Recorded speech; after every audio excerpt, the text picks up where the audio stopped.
Hi all, it's Monday morning and I'm standing here on West Bay Avenue down in South Tampa. In behind me are a group of line workers from Raymond, New Hampshire.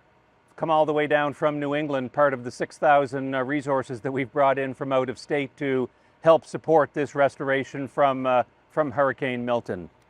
On Friday night, we would have communicated publicly what our restoration estimates were based upon the damage assessment that we had undertaken last Thursday and Friday.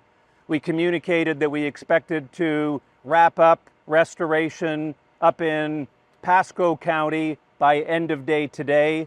We communicated that we would have expected to complete restoration in Polk County, over in Polk City, Auburndale, Winter Haven by tomorrow night. I'm pleased to say that for the most part, except for some cleanup outages, we already have met the objective of completing the bulk of the restoration over on the eastern portion of our service territory. Here in Hillsborough County, what we communicated on Friday was that we anticipated wrapping up restoration end of day Thursday, and that we would work towards that objective by having 55% of customers in Hillsborough County restored by end of day yesterday, Sunday night, 75% of our customers restored by end of day Tuesday, and then, as I just said, wrapping up restoration on Thursday.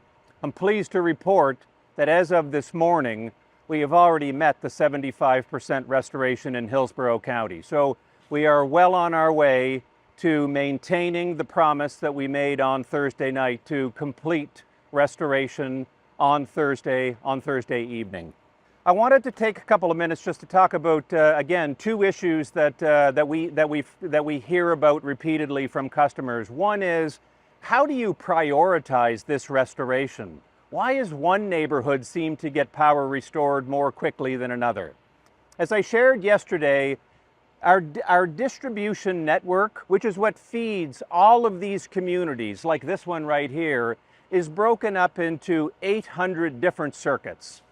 And as I explained, each of those circuits is a string of customers that basically is 1,000 customers or so. Some are more, some are less. And the way we prioritize which of those 800 circuits we will choose to repair and re-energize first is really an assessment of impact versus effort. We just need to replace one pole or one wire and we can get 2,000 customers up. We'll go there first.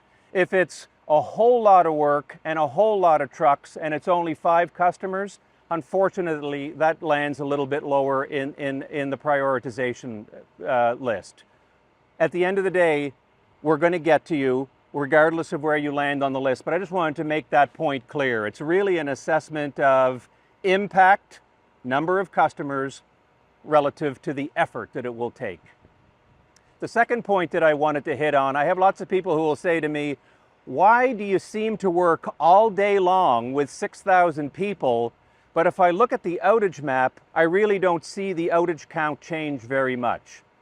Or similar to that question, why is it that my power seems to come on at 2 o'clock in the morning? And the reason for that is really one of safety.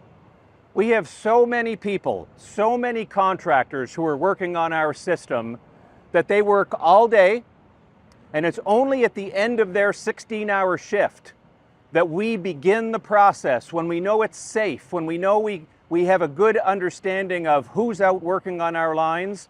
That's when we begin to flip switches, energizing overhead infrastructure and turning customers on. And we do that all night long. And again, we do that because it's the safest way for us to do it for all of the workers that are on our grid. Again, please be patient. I know it's frustrating. The employees of TECO are committed, and we will get this job done. We will wrap it up no later than Thursday night, as we communicated. Thanks very much for your patience.